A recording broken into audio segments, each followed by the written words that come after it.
Nestled at the trailhead, Green Point Campground offers direct access to one of Gros Morne's more immersive hikes, starting at a dense pine forest and ending at a dramatic coastline.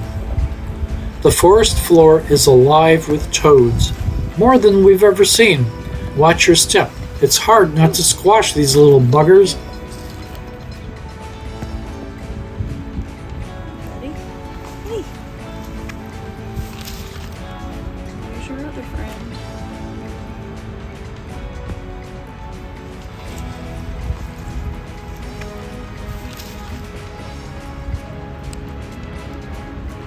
Pretty.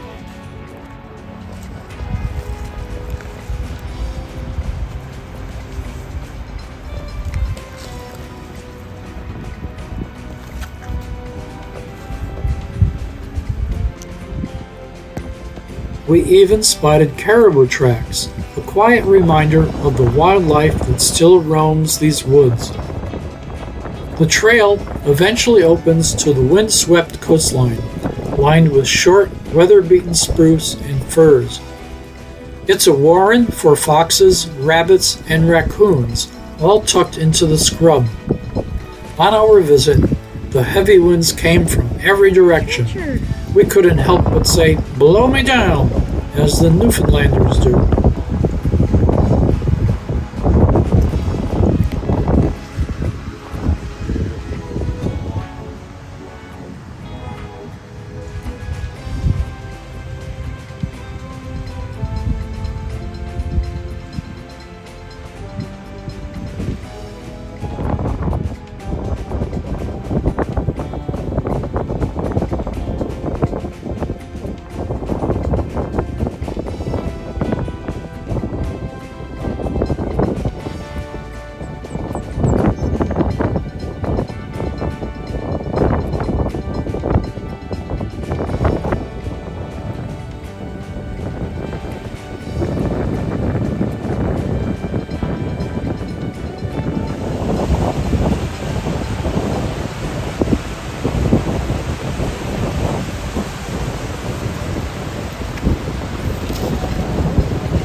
The tiny village of Greenpoint is practically abandoned, a quiet echo of Newfoundland's shifting coastal life.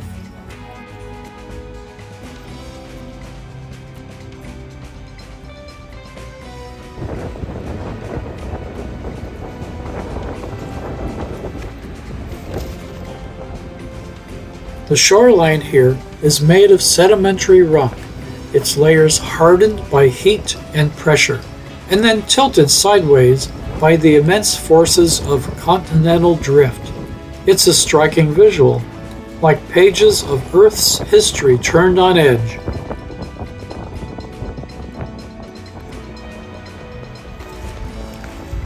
After the hike, we settled in and watched a beautiful sunset, the perfect end to a day of wind, wildlife, and wonder. On December 11th, 1919, the SS Ethie was caught in a violent storm while delivering goods, supplies, passengers, and mail to remote shoreline communities, long before roads or radios connected the island. Battling raging seas and a rock-lined coast, the crew and passengers abandoned ship, plunging into icy waters. Miraculously, all were saved, including a baby carried ashore in a mailbag, a story that's become local legend.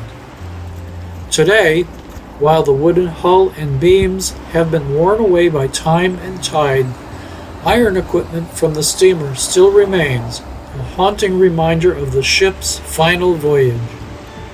The SS Ethie is just one of many wrecks along this perilous coast. The RMS Titanic, which sank on April 15, 1912, is the most famous casualty. Newfoundland's waters have claimed over 78 recorded wrecks since 1781. Museums and light stations across the island display maps and exhibits documenting these tragedies. The Atlantic around Newfoundland and Nova Scotia is notoriously unforgiving. Unpredictable storms, dense fog, and strong winds. Shifting sands and shallow waters that confuse navigation. Powerful currents that push ships off course. And of course icebergs, lurking hazards that have claimed even the mightiest vessels. The graveyard of the Atlantic isn't just a historical curiosity. It is a sobering reminder of the dangers of the sea and the ongoing importance of maritime safety and navigation.